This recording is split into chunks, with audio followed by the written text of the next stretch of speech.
आज जिस मेडिसिन का मैं चर्चा करने जा रहा हूँ उस मेडिसिन का नाम है डिजिटलिस।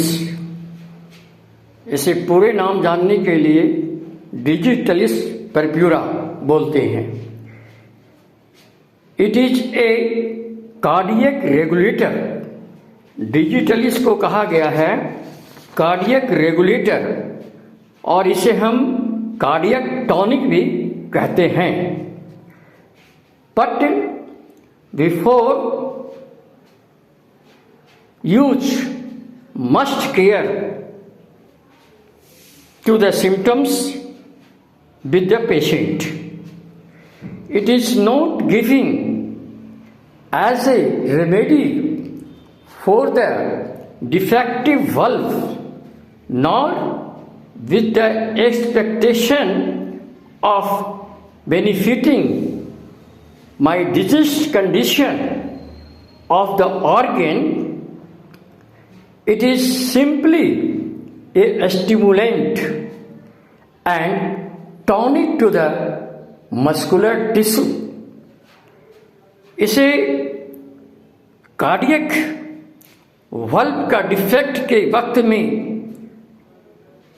ये सोच करके यूज नहीं करना चाहिए कि हमारा डिजिटलिस बहुत अच्छा वर्क करेगा। ये कार्डियक मसल्स को स्टिमुलेट करती है और उसे ताकत देती है उसको क्रिया करने के लिए। The heart beat more beneficial और quicker, the pulse become irregular as slight degree of dyspnoea is noticed and oedema of the feet and the ankle begins. ये कार्डियक वक्त जब इफेक्ट करता है तो एंकल जॉइंट के अंदर कुछ सूजन आना शुरू हो जाता है और साथ ही साथ कुछ डिस्पीनिया का भी शिकायत आना शुरू हो जाता है। तो ऐसी कंडीशन में हम डिजिटलिस के बारे में सोचने के लिए बाध्य हो जाते हैं। जब सूजन आती है तो वैसी कंडीशन में हम एपोसाइनम को भी चिंता करते हैं, मगर Apocynum is good remedy for the dropsy from the heart disease.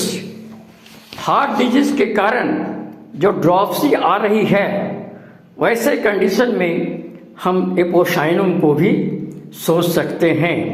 मगर यही ड्रॉप्सी अगर लीवर के चलते आ रही हो, तब हेपेटिक रीजन के चलते आ रही हो, तो उस स्थिति में जो हम मेडिसिन सोचते हैं उस मेडिसिन का नाम है ऑरामेडालिकम, चिमाफेलिया, चाइना एंड लाइकोपोडियम।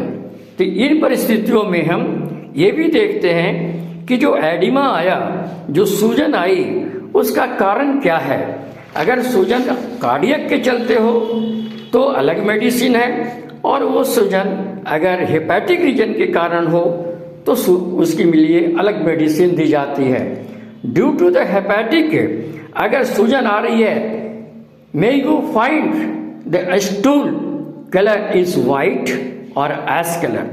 जब हेपेटिक रीजन के कारण जब तकलीफ आएगा तो उसका स्टूल का कलर जो है वो वाइट हो जाएगा और एश कलर का हो जाएगा।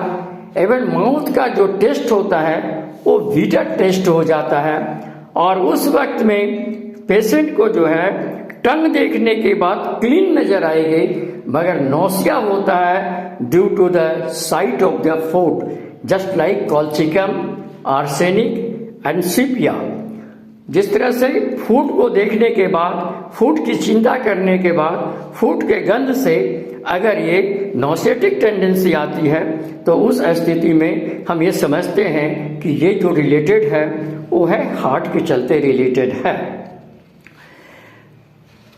कभी कभी केंट ने लिखा है, बहुत अच्छा चीज लिखा है, ड्रीम ऑफ फॉलिंग एक डिजिटलिस के अंदर पाया जाता है, मगर उन्होंने साथ साथ लिखा है that is very common with the cardiac affection.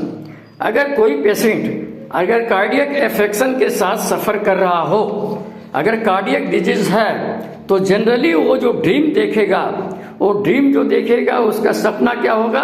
वो ड्रीम होगा फॉलिंग, ड्रीम ऑफ फॉलिंग, लगता है ऊपर से गिर रहे हैं, आकाश से गिर रहे हैं। अगर इस तरह का सपना अगर आती हो तो ये जनरली कार्डियक प्रॉब्लम के साथ आती है।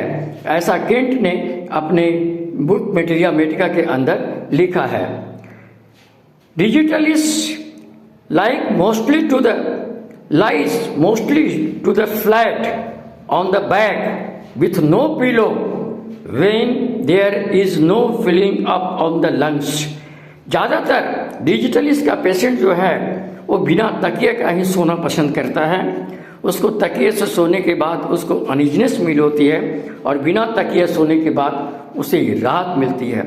तो हमने डिजिटलिस्ट के कुछ पॉइंट को कुछ मटेरिया मेडिका के अनुसार रखने की कोशिश की, मगर हर मेडिसिन के अंदर कुछ न कुछ ऐसा वाक्य लिखा रहता है जहां हमको समझना बहुत ज़रूरी पड़ जाता है।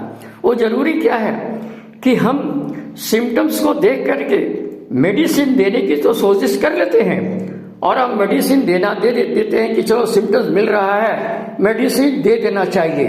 मगर अगर ये सिम्टम्स कभी कभी मिल भी रहा हो तो कुछ ऐसी परिस्थितियां हैं जहां पर हम मेडिसिन को न दें तो ज़्यादा अच्छा है।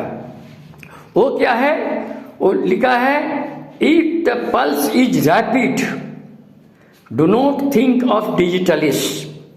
अगर पल्स रैपिड चल रहा हो, पल्स जो है वो अधिक चल रहा हो, तो ऐसी स्थिति में कभी भी डिजिटलिस्ट का प्रयोग नहीं करना चाहिए।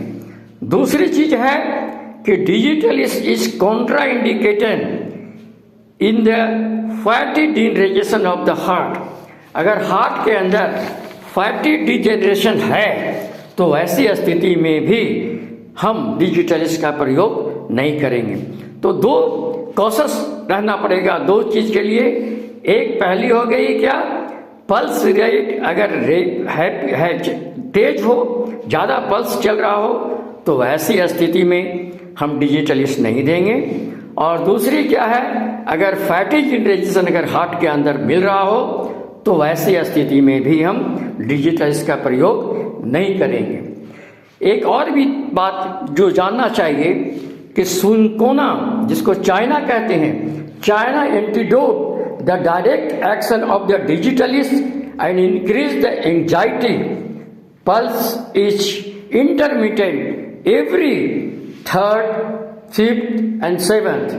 अगर डिजिटलिस्ट किसी को बहुत ज़्यादा व्यवहार कर लिया गया हो, खास करके जनरली लोग डिजिटलिस्ट मदर टिंचर का भी व्यवहार कर देते हैं और उसका जो गलत क्रिया पड़ गई है, अगर डिजिटलिस्ट के कारण कोई गलत क्रिया पड़ा हो हमारे शरीर के अंदर में, तो हम सिंकोना दे करके, चाइना दे करके उसके जो बैड इफेक्ट पड़े हैं उसको हम एंटीडोट कर सकते हैं।